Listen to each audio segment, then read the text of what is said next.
Hello everyone, গোলাঘাটৰ ৰাস্তা এফালে ধনচিৰি পাৰ হৈ আহিলো ধনচিৰি দলং পুৰণা দলংখন আৰু এতিয়া আমি কেনিবা আহি আছো আৰু কোত আহি আছো একো গম নাপাও সাৰপ্ৰাইজ দিব নিম কৈছে সাৰপ্ৰাইজ মানে জেগা টুকুৰা কোনোবা জেগা এডখত ফুৰাব নিম কৈছে কোন জেগা কোৱা নাই অলপ ধুনিয়া বুলি কৈছে আৰু নাজানো কেনেকুৱা কি হয় বহুত ডাঙৰো নহয় সৰু জেগা গটিকে যাও আপোনালোকৰ সাৰপ্ৰাইজ হৈ থাকো মই সাৰপ্ৰাইজ হৈ থাকো গৈ থাকো আৰু বহুত বেছি গৰম কিন্তু গৰম হলেও হুমাই হুমাই আমনি লাগে দিয়কচোন অকন ফুৰিব মন যায় কিন্তু প্ল্যানিং তো তেখেতৰ বাৰু ঘপকে কলে তেখেতে নিজেও যোৱা নাই ইয়া দেখিছে সিট খালি এতিয়া গৈছে খুদিবলে কাৰবাক ফোন কৰি খুদিছে মই একো গম নাপাওঁ যাতে ইয়াপা খুদিলে গম নাপায় আৰু ইয়া আহি আছে মিষ্টাৰ এতিয়া আমি যাও এফালে গলে হ'ব কোনফালে ভিডিওটো আসলতে জুলাই মাহৰে আছিল আৰু জুলাই মাহত যেহেতু বহুত বেছি গৰম পৰিছিল কেইদিনমানৰ 15 তাৰিখৰ আগৰ হয় মই অলপ লেটকে দিছো আমি আহি আছো গোলাঘাটৰ পৰা প্ৰায় 4-5 কিলোমিটাৰ আঁতৰত থকা এখন ধুনীয়া ৰেষ্টুৰেণ্ট আৰু মানুহজনে মোক ৰেষ্টুৰেণ্টখনলৈ লৈ আহিছে সাৰপ্ৰাইজ দিবৰ কাৰণে মানে ৰেষ্টুৰেণ্টখনেই সাৰপ্ৰাইজ হিচাপে মানে বহুত ধুনীয়া বুলি কৈছে তেখেতে কাৰোবাক খুদি মেলি মোক লৈ আহিছে বোলা বোলে ধুনীয়া জেগা এডখৰ চাব যাওঁ আৰু গৰম যদিও মানে ওলাই আহি ভাল লাগে বাহিৰত আসলতে ইমান গৰম অনুভৱ নহয় আমি প্ৰায় পাইছোহি আৰু ইয়া চাওক বিছৰা জেগাটো হৈছে এইটো কি হয় এইটো telephone your destination is on the right এখন কিবা হেই গাড়ী হয় এইখন ধুনীয়া কোপা ভিডিও এটা নপছিলে এফালে পাৰ্কিং নহয় ন পাৰ্কিং ক'ত আছে সিলিং ষ্টেচন এইটো দেখাই আছো ৰব এফালেও কিবা এটা আছে এটো বিল্ডিং এটা ইয়াতে কোনটো বলা মজা ৰিজাৰ্ভ এইটো এখন হৈছে এখন ৰেষ্টুৰেণ্ট যিটো ৰেল গাড়ী আৰ্হিত বনোৱা হৈছে ট্ৰেইনৰ ডবা হৈছে সিলিং ষ্টেচন এইটো ষ্টেচন আৰু মানে ট্ৰেইনৰ ডবা আছে এটো এইবিলাক দেখিছেনে এতিয়া আমি সোমাই যাব লৈছো আৰু দেই গাইছ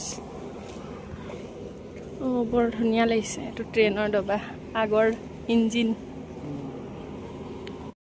ডাইৰেক্ট ওপৰলৈ উঠি গলো আৰু ইয়াৰ ওপৰৰ পৰা ভিউটো দেখাইছো ইমান ধুনীয়া পৰিৱেশ কিন্তু তাত খোৱা বস্তুবিলাক অলপ কষ্টলি হয় কিন্তু পৰিৱেশটো যথেষ্ট ধুনীয়া বহুত ডাঙৰ এৰিয়া নহয় বহুত ভাল লাগে প্ৰাকৃতিক সৌন্দৰ্য এটা আছে কাষতে মানে ধনচিৰি নদীখন আছে সেইফালে ফেনে ফুটুকাৰে একদম নদী বাহি আছে যেহেতু জুলাই মাহ বহুত বেছি ধুনীয়া কিন্তু একদম ধুনীয়া থিম এটা লৈ বনাইছে আৰু এইবিলাক ডবাবিলাক দেখিছেনে কেবিন হিচাপে এইবিলাক ৰাখিছে এতিয়া আমি ভিতৰলৈ সোমাই যাওঁ বলক ভিতৰত ডাঙৰ কেবিন দুটা আৰু ইয়া দেখিছেনে ৰেলৰ আকৃতি মুখামুখিকে বহি খাব পাৰে আৰু এফালে সোমাইছো এফালে ইমান মানুহ নাছিল আৰু যেহেতু আমি 1:30-2টা মান বজাত গৈছিলো আৰু এটা সাইড আছে হেতু সাইডও যথেষ্ট ডাঙৰ ধুনীয়া আমি হেতু সাইডে যাম এতিয়া তাৰ পাছত আমি মন পছন্দৰ কিবা এটা খাম আৰু সাম মেনুখন কিমান দাম কি আৰু ইয়া দেখিছেনে ধুনীয়াকে টিভি লাগি আছে মনোৰঞ্জন আৰু এসি হয় ভিতৰত তাৰ পাছত নেকি প্ৰাকৃতিক পৰিৱেশটো ট্ৰেইনত গলে যেনেকে খিৰিকিয়ে চাই থাকিব পাৰি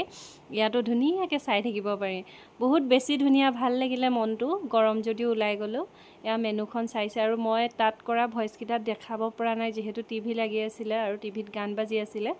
গটিকে যেহেতু কপিৰাইট লাগি যাব সেইকাৰণে মই ভয়েসটো পিছত দিব লগা হৈছে কিন্তু মই পৰাপক্ষত হেতু ভয়েসই ৰাখিম বুলি ভাবিছিল কিন্তু নোৱাৰিলো বাৰু বাকি আপোনালোকো আহিব গোলাঘাটৰ পৰা 4-5 কিলোমিটাৰ আঁতৰতে আছে এখন সিলিং ষ্টেচন যথেষ্ট ধুনীয়া কিন্তু খোৱা বস্তুবিলাক অলপ কষ্টলি আৰু এয়া চাওক সেইখন ধনচিৰি নদীখন একদম কাষতে লাগি আছে সেইকাৰণে এটা ধুনীয়া হাৱা এটাও আহি থাকে বাহিৰত কিন্তু ভিতৰত গুটেটো এসি হয় তাৰ পাছত আমি বহুত বিশেষ বেছি একো খোৱা নাই যেহেতু গৰমৰ কাৰণে দুইজনে দুয়োটা বেলেগ ফ্লেভাৰত আসলতে মজেটো ড্ৰিংক ললো তাৰ পাছত যেহেতু বাহঁতৰ ঘৰৰ পৰা আহি সোমাইছিলো বা ঘৰত ভাত পানী খাই আহিছিলো এনে ৰেষ্টুৰেণ্টখন চাব আহিলো কিন্তু বহুত বেছি ভাল লাগিলে আপোনালোকো আহিব তাৰ পাছত আমি তাৰ পৰা ওলাই আহিলো আহি পিনে এইখন ধনচিৰি নতুন ব্ৰিজখন এইফালেদি আমি ঘৰলৈ এতিয়া যামগৈ মানে গোলাঘাটৰ ঘৰলৈ গতিকে আজি ভিডিঅ'টি ইমানতে সামৰি দিছোঁ আপোনালোকে চাই কেনেকুৱা পালে কমেণ্ট কৰিব আৰু কোন কোন আহিছে কমেণ্ট কৰিবচোন বহুত বেছি ধুনীয়া বহুত ডাঙৰ এৰিয়া নহয় কিন্তু যথেষ্ট ভাল লগা আৰু এইখন ধনশিৰি ব্ৰিজখন মই পোনপ্ৰথমবাৰৰ বাবে আহিছোঁ এইটো চাইডে আগতে আহি পোৱা নাই দেখিও পোৱা নাই আৰু বহুত বেছি ভাল লাগিলে আজিৰ দিনটো কটাই আপোনালোকে কেনেকুৱা পালে ভিডিঅ'টি চাই কমেণ্ট কৰিবলৈ নাপাহৰিব আজি ভিডিঅ'টি ইমানতে সামৰি দিছোঁ বাই বাই নম্বৰ নদী জানো ব্ৰহ্মপুত্ৰৰ পিছত বুঢ়ীডিঙৰ পিছতে ধনশিৰি সোৱণশিৰি নেকি